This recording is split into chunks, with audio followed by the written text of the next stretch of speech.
É um prazer ouvir uma pesquisa desse porte, Alicia, e dessa profundidade, realmente impactante, os dados que você trouxe. Muito obrigada.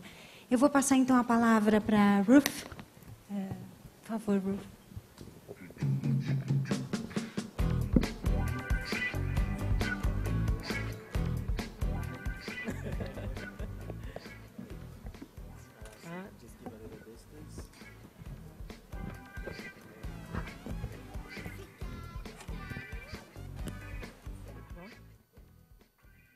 Buenas tardes, boa tarde, good afternoon. My name is Ruth Peru, and I'm with the Centers for Disease Control and Prevention in the United States. Centro para Controle de Doença nos Estados Unidos, mas eu nasci em Cuba, então eu me sinto como se eu estivesse em casa. Muito obrigada pela acolhida.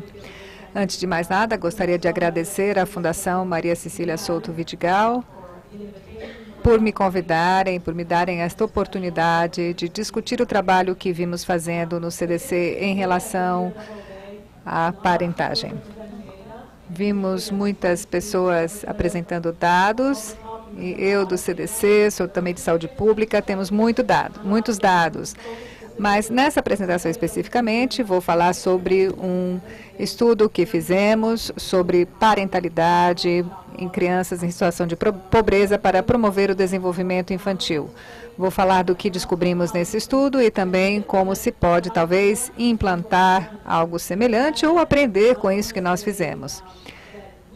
Também gostaria de dizer que nós, nos Estados Unidos, temos muito que aprender com vocês. Desde domingo estou aqui, fiz algumas visitas a diversos lugares, fui para Itatiba, na cidade de Itatiba, o prefeito gentilmente nos recebeu, vejo alguns dos meus colegas aqui.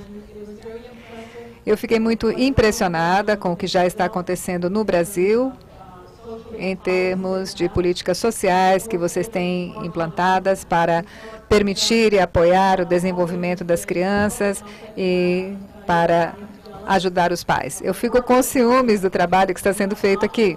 Temos muito a aprender com vocês e espero poder compartilhar algumas coisas para que possamos continuar colaborando. Temos muitos dados em termos de monitoramento e avaliação e acho que isso é algo que nós podemos compartilhar com vocês. Mas precisa haver uma parceria. E hoje vamos falar sobre a importância das parcerias. Falarei um pouquinho sobre o CDC. Muitos de vocês talvez já nos conheçam. Somos o Centro para a Prevenção e Controle de Doenças. Há muitas coisas acontecendo em relação a surtos de doenças infecciosas e geralmente a gente pensa em imunização e doenças infecciosas, mas a nossa missão é muito mais ampla. Alguém mais cedo falou sobre o aparecimento das doenças crônicas e o que precisamos fazer e que papel a saúde pública pode ter. Nós vemos tudo isso como questões de saúde pública, assim como a habitação também, porque isso tem um impacto no seu bem-estar, no seu desenvolvimento e na sua saúde. Nós criamos o conhecimento, as informações, os dados e as ferramentas para que as pessoas e as comunidades possam utilizá-las para proteger a sua saúde, prevenir doenças, prevenir lesões e fazemos isso via parcerias. Isso é essencial para nós. Fazemos parcerias nos Estados Unidos e também globalmente. Esse é o modelo de saúde pública. Acho que não preciso mostrar isso para vocês, porque vocês têm uma compreensão bastante profunda da saúde pública. Mas o que é importante aqui, nesse slide, é que muito do que fazemos em saúde pública tem a ver com dados e avaliação. E utilizamos os dados, e os dados determinam tudo o que fazemos. Precisamos compreender um problema melhor e estudá-lo melhor antes de avançarmos. E quando nós avançamos, o que quer que façamos, precisamos saber se estamos fazendo a coisa certa, se estamos tendo o impacto que desejamos. Nós definimos o problema, fazemos estudos epidemiológicos, uma apresentação excelente, muito obrigada, a que me antecedeu, tem uma diferença muito grande em termos de prevalência. E depois desenvolvemos estratégias de prevenção e testes e depois queremos disseminar esse conhecimento e esses programas. E avaliamos tudo isso. Muito do que nós fazemos no CDC tem a ver com detectar um problema, responder imediatamente e depois passar para a prevenção. Queremos prevenir qualquer doença, qualquer deficiência e promover a saúde e o bem-estar. Então, a definição do problema. Como disse, hoje vou falar sobre parentalidade. Ninguém pensa que nós fazemos isso, mas nós fazemos sim. Assim como acontece no Brasil, fazemos um trabalho bom em relação a reduzir a quantidade de bebês prematuros, a mortalidade infantil, mas vemos aí mais problemas e dificuldades sociais e emocionais. Temos taxas elevadas de asma, por exemplo, e precisamos trabalhar nessas áreas, na área das doenças crônicas.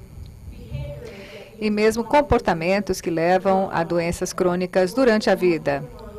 Mais crianças vivem hoje na pobreza, mais mulheres não casadas têm filhos e crianças que falam outras línguas em casa que não são inglês. Muito em breve, qualquer um que fale espanhol e talvez português estará bem representado nos Estados Unidos. Em Los Angeles, por exemplo, já há pessoas que falam espanhol e eles estão se tornando a maioria e não mais minoria. O que é essencial aqui é que se tem famílias que têm dificuldades de comunicação ou que não têm outras dificuldades e carecem de recursos. Então, há crianças que têm os dois pais em casa por falta de emprego ou pai ou mãe que não trabalha o ano todo. Estamos vendo agora famílias com menos recursos. E o que podemos dar a essas famílias para assegurar que os seus filhos atinjam seu potencial pleno? O que precisamos fazer? Precisamos pensar em como mudar comportamentos, em como criar sociedades, famílias, ambientes, comunidades, casas, residências, domicílios, em que as crianças tenham as habilidades, a motivação e o suporte, o apoio que precisam para escolherem comportamentos saudáveis. Então, nós começamos cedo, mas isso tem que estar ali durante toda a vida da pessoa. Precisamos criar ambientes em que a brincadeira e o aprendizado permita que as crianças atinjam o seu potencial pleno. Gostei da discussão que houve antes em relação a crianças com algum tipo de deficiência ou problema mental, porque todas as crianças têm direito de atingir o seu potencial pleno. E nós trabalhamos para que os pais, os profissionais e todos aqueles que interajam com aquelas crianças tenham o conhecimento, os recursos e as ferramentas para que essa criança atinja o seu potencial pleno. Queremos também aumentar o acesso a serviços de saúde adequados. Nós temos uma lei nos Estados Unidos que vai permitir uma oferta maior de serviços na sociedade, certamente para aquelas pessoas com deficiência. Temos também uma lei que assegura paridade de tratamento para aqueles que têm problemas comportamentais e de saúde mental. Como é que nós fazemos isso? Nós temos algumas direções estratégicas, sobretudo em relação à parentalidade. Fazemos a vigilância e a epidemiologia, que nos dá os dados para nós subsidiarmos as nossas ações. Temos serviços em nível nacional, em nível estadual, temos registros eletrônicos, prontuários eletrônicos. E como é que esses dados são colocados à disposição dos formuladores de políticas? Nós capacitamos também pessoas nos estados para fazer isso e queremos aumentar o impacto e promover a saúde global. Queremos ter uma infraestrutura de serviços públicos de saúde e fiquei impressionada com o que se vê no Brasil. Podemos aprender também com vocês, mas queremos não apenas aumentar a saúde global, mas integrar esses sistemas para que se veja a saúde pública, os serviços sociais e a educação juntos. E também queremos trabalhar na prevenção. Como é que nós passamos para a prevenção com estratégias baseadas em evidência? O que precisamos fazer? Ali no CDC, nós vemos os pais como profissionais de saúde, como profissionais que podem tratar de questões de saúde, sobretudo com as crianças. Então, precisamos dar a eles as informações, as ferramentas e capacitá-los, dar-lhes as habilidades de que necessitam. E aqui está o que nós estamos fazendo para prevenção e controle de lesões. E temos aí um modelo de como os pais podem ter um impacto sobre a violência. Aqui nós vemos, pelo menos aqui,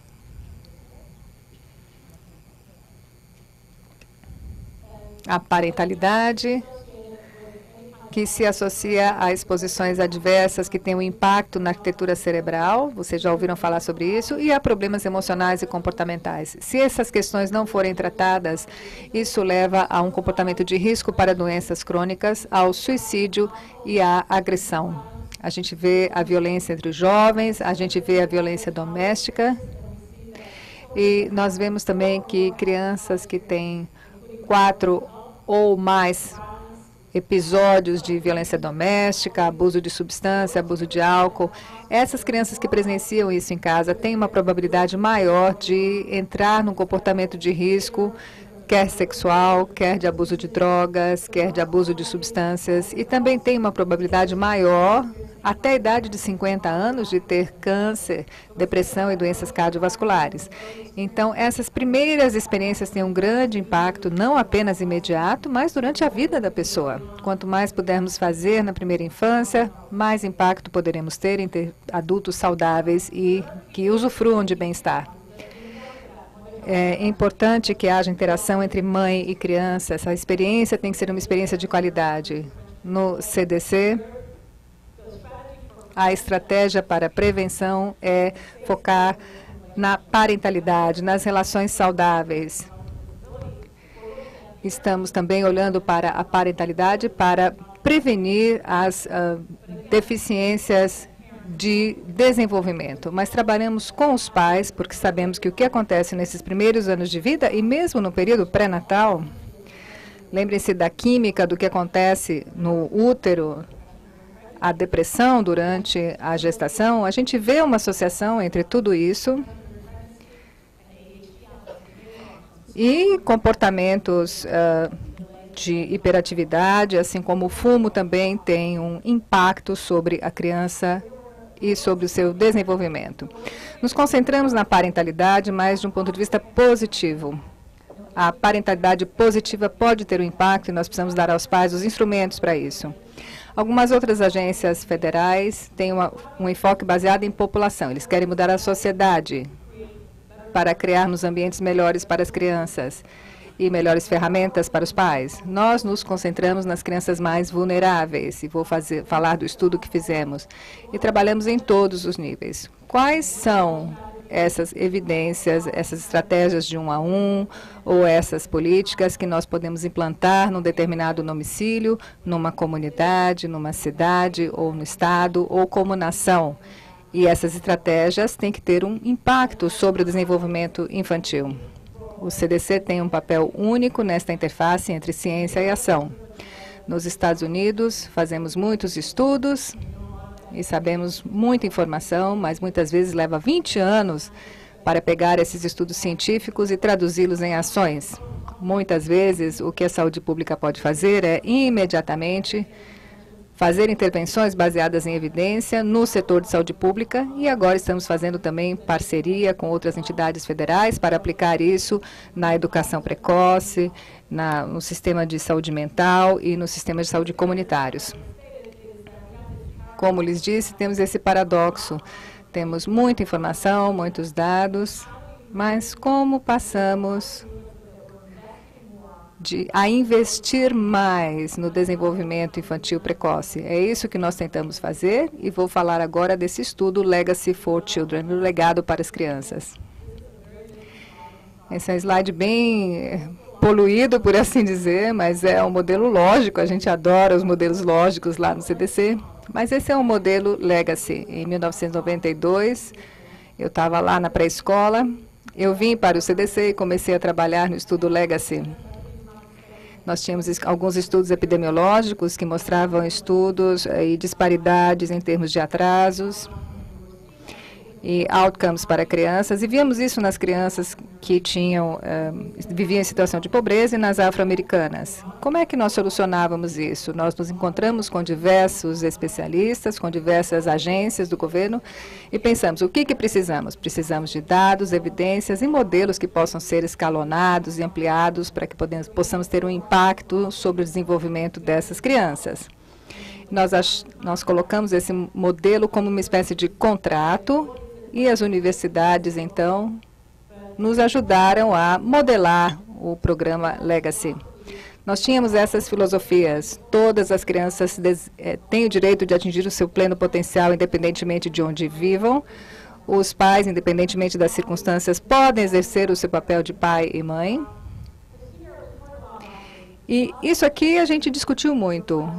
A parentalidade positiva requer tempo e é um processo dinâmico. É preciso muito esforço para mudar os comportamentos da parentalidade, sobretudo em certas culturas.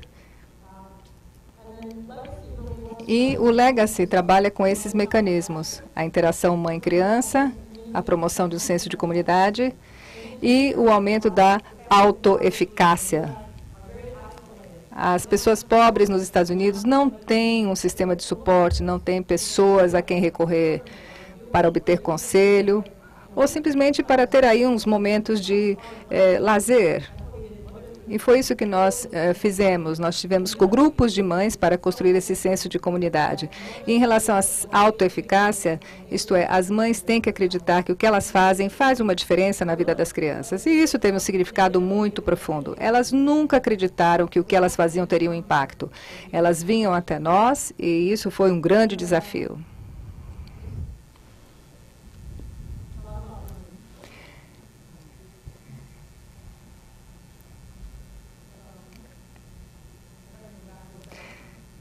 Estou tentando voltar aqui para outro slide, mas, bom, a filosofia, novamente, vê a relação da mãe com os filhos, o comprometimento delas em relação à parentalidade. Temos algumas metas bastante amplas e depois temos atividades de intervenção, e é sobre isso que vou falar com mais detalhe. Desenvolvemos 2 currículos, foi um ensaio randomizado, controlado, e os 2 currículos eram bastante amplos em relação ao modelo Legacy, mas eles eram adaptados a essas comunidades. Fizemos um estudo em Miami e depois na Califórnia. E os principais elementos eram apropriados do ponto de vista do desenvolvimento. Havia grupos e nós reforçamos as interações 1 a 1. E queríamos que as famílias também viessem e oferecemos, portanto, alimento e transporte para que eles viessem até o centro. Aqui estão os 2 currículos, eles são ligeiramente diferentes. Tínhamos aí até 3 anos em Miami, depois de 6 semanas a 5 anos, mas tinha ainda a ver com aquelas metas estabelecidas no Legacy. Então, havia reuniões semanais com as mães. Vocês já estão fazendo isso aqui no Brasil, mas a principal diferença no Legacy é que tudo foi testado, foi baseado em evidências e podemos mostrar que isso tem um impacto no resultado para as crianças e que muda o comportamento dos pais. Temos um currículo e isso está disponível para qualquer um que queira implementar. Esse currículo foi traduzido para o espanhol. Vamos testar isso em um local, em Nebraska, porque já há algum trabalho sendo feito ali pela Buffett Foundation. E também levamos o Legacy para outros lugares e outros setores. Todos esses materiais, estão disponíveis para implementação.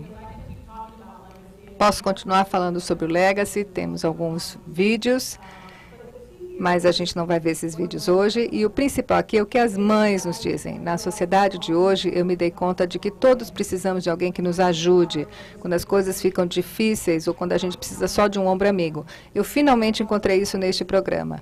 Os testemunhos são surpreendentes. Quando nós damos treinamentos, a gente sempre mostra as mães falando sobre o impacto que elas tiveram. Uma das mães acabou estudando a primeira infância e conseguiu se graduar na universidade. Então, muitas mães tiveram suas vidas transformadas pelo programa. Quero só mencionar aqui algo sobre o currículo. Tem temas que são adequados ao estágio de desenvolvimento. Os temas também são repetidos em vários anos, tem a ver com o vínculo, tem a ver com o apego, com a linguagem, etc. E nós sabemos como é difícil mudar as práticas de punição, de castigo. Quando nós começamos o Legacy, 70% das mães em Miami eram afro-americanas. E em Los Angeles, 50% eram de origem hispânica e 50% eram de origem afro-americanas. E elas diziam, Legacy é a maneira dos brancos, não é assim que nós agimos com os nossos filhos, não foi isso que me ensinaram, minha mãe não fez assim, eu quero fazer do jeito que me ensinaram, batendo nas crianças, e foi isso.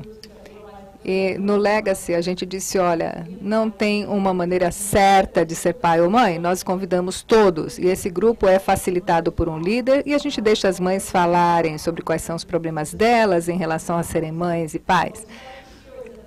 E aí a mãe dizia, olha, sabe, eu tentei falar com a criança. Eu disse que tudo bem para eles correrem. Eu não tinha essa expectativa certa a respeito dos meus filhos. E a gente viu o impacto que o Legacy tinha.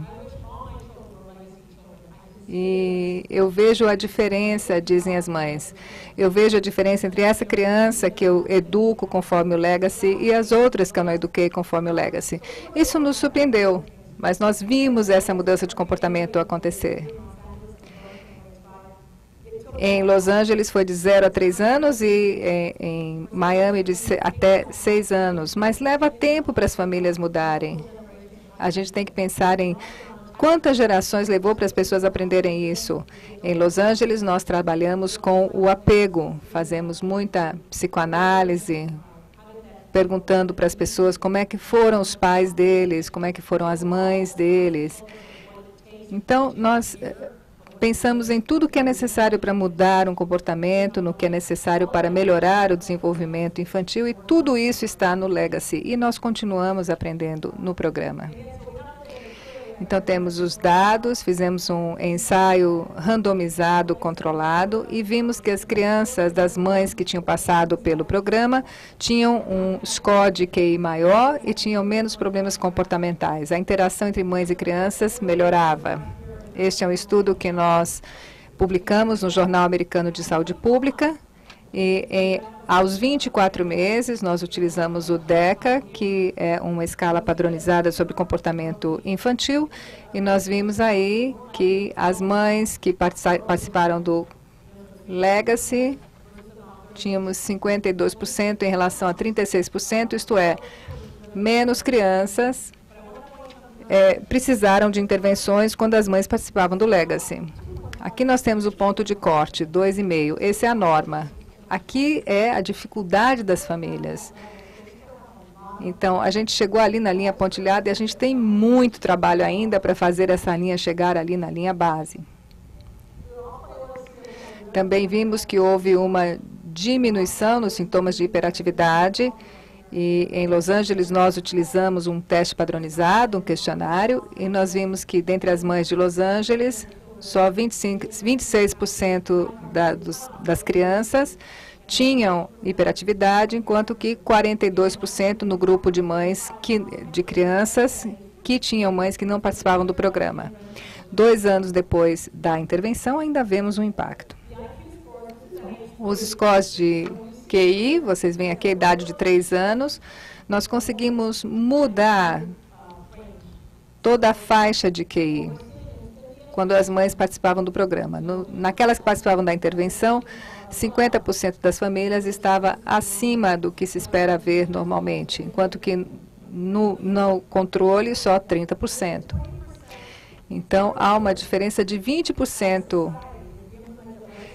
Menos crianças que têm QI mais baixo. Então, as crianças receberiam esse tipo de intervenção se as mães não estivessem no programa Legacy. Isso tem um grande impacto em termos de saúde pública. Essas mudanças no QI persistem até a idade de 9 anos. E também vemos algumas mudanças de comportamento que também persistem até a idade de 9 anos quando as mães passam pelo programa Legacy. Então, temos o Legacy, temos os dados, temos as evidências e trabalhamos com parceiros federais. Tem uma organização também que trabalha com Head Start e nós estamos implantando o Legacy em 5 centros Head Start no sudoeste do país e fizemos testes. Será que conseguimos implantar Legacy com a mesma qualidade? Sim, com os recursos, os materiais, o treinamento que temos à disposição. Queremos disseminar isso nos Estados Unidos e estamos trabalhando agora com o Departamento de Abuso de Substâncias e Saúde Mental. E eles têm iniciativas e nós estamos trabalhando com eles para integrar o Legacy em alguma parte do trabalho que eles estão fazendo para prevenir as doenças mentais entre as crianças. Também estamos trabalhando com outros serviços e queremos integrar o Legacy nesses centros de saúde comunitários. Também estamos trabalhando com a Academia Americana de Pediatria para levar esses grupos Legacy para pais e mães nos consultórios, em que muitas vezes os pais e as mães se encontram nos centros comunitários. Eu vi isso em Itatiba, eles já têm o espaço, os pais já vão lá. E eles ensinam as famílias a fazerem massagem, tudo isso. Foi maravilhoso. Mas se vocês tiverem um currículo que é testado e baseado em evidência e as ferramentas de monitoramento, vocês podem fazer um trabalho ainda melhor para saber se estão atingindo suas metas ou não. Então, o Legacy tem ferramentas de monitoramento de qualidade e nós nos encontramos e dizemos, olha, é importante não só fazer uma intervenção para melhorar a parentalidade, mas é importante fazer isso bem. Quando nós distribuímos esses programas nacionalmente, nós perdemos impacto e qualidade. E a gente pode até fazer mal, e ninguém quer fazer mal. Então, a gente quer ter certeza que quando a gente tem algo baseado em evidência, a gente consegue oferecer qualidade e manter a qualidade. E depois trazer o Legacy para o contexto mais global. Estamos conversando com algumas nações, com a Organização Pan-Americana da Saúde, e queremos trazer esses programas baseados em Legacy para outros países da América Latina e queremos também ter as ferramentas de monitoramento e avaliação. E o principal para a qualidade está aqui. Aqui nós fizemos a implantação em todos os estágios e nós monitoramos a fidelidade e em cada estágio nós fazemos capacitação e oferecemos assistência técnica. Então, mesmo quando vocês decidem se vão fazer ou não o Legacy, vocês têm que se fazer a pergunta, será que temos a população correta, o staff correto, eles podem ser treinados? Vocês têm o contexto adequado, a configuração adequada? Então, a cada minuto, a cada estágio, melhor dizendo, é preciso ter reuniões iniciais e fazer uma avaliação permanente. Veja, o Legacy não é o único programa, ele é parte de um portfólio de investimentos. Talvez vocês tenham visitas domiciliares, aquele trabalho que a nossa colega jamaicana mostrou no consultório. O Legacy é um programa que pode ajudá-los a atender as necessidades dos pais, da comunidade, as necessidades de intervenção precoce. Temos aí equipamento, implantação, então em cada estágio há um indicador de qualidade, tem a assistência técnica e assim é que nós conseguimos assegurar a qualidade. Falamos com alguns especialistas de qualidade do setor privado, de carros, por exemplo, e eles disseram, não, vocês precisam dividir os estágios e a intervenção tem que ser fácil de implantar, exige muito treinamento e assistência técnica constante, indicadores de processo durante todo este processo. Temos um treinamento que é dado pelo CDC, é um treinamento de 5 dias, temos aí os líderes de grupo, os supervisores e também os backups, os reservas, por assim dizer. Todos trabalham juntos para formar essa rede. Nós temos também créditos CEU para aqueles professores. Muitos acham isso importante para o seu desenvolvimento profissional. Depois, as mães, como é que elas entram nos grupos? Como é que a gente se comunica com eles? Nós temos um material também para trazer as mães para o programa. Depois, o espaço e os suprimentos e o material necessário. Então, não falamos só da teoria. A gente faz o que a gente diz e a gente respira Legacy. Mas só funciona assim. Isso tem que ser parte da vida dos pais. Tem que ser parte da vida daqueles que trabalham no programa. Nós vimos uma mudança de cultura, uma mudança de qualidade. O Legacy foi desenhado para as mães, porque lá em 1998, por conta de estudos, nós só conseguíamos o consenso em torno das mães. Tentamos fazer grupos com pais que não foram muito bem sucedidos em Miami. mas fizemos o Legacy em Atlanta, no Sheltering Arms, e muitos pais disseram, por que eu não posso fazer parte do Legacy? E a gente descobriu que já havia um programa para pais naquele programa. Então, aquele programa absorveu mais pais. Então, o Legacy mudou a cultura também para que os pais se engajassem mais no processo, além das mães. Este é um exemplo de material. Eles estão impressos, estamos trabalhando nas versões eletrônicas e tudo isso está traduzido em espanhol. Temos o currículo de Miami, da UCLA, da Universidade da Califórnia em Los Angeles, e temos o monitoramento de processo, ferramentas e outros recursos.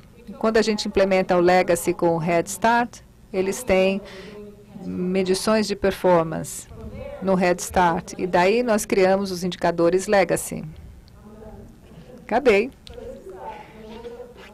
E aqui está uma mãe dizendo, o programa me deu a confiança que eu preciso para ser a melhor mãe que eu possa ser. Eu ganhei tanto de autoestima, eu aprendi a amar a mim mesma e a lutar pelo sucesso para que eu possa ser uma ótima mãe para o meu bebê, para a minha criança, para minha filha.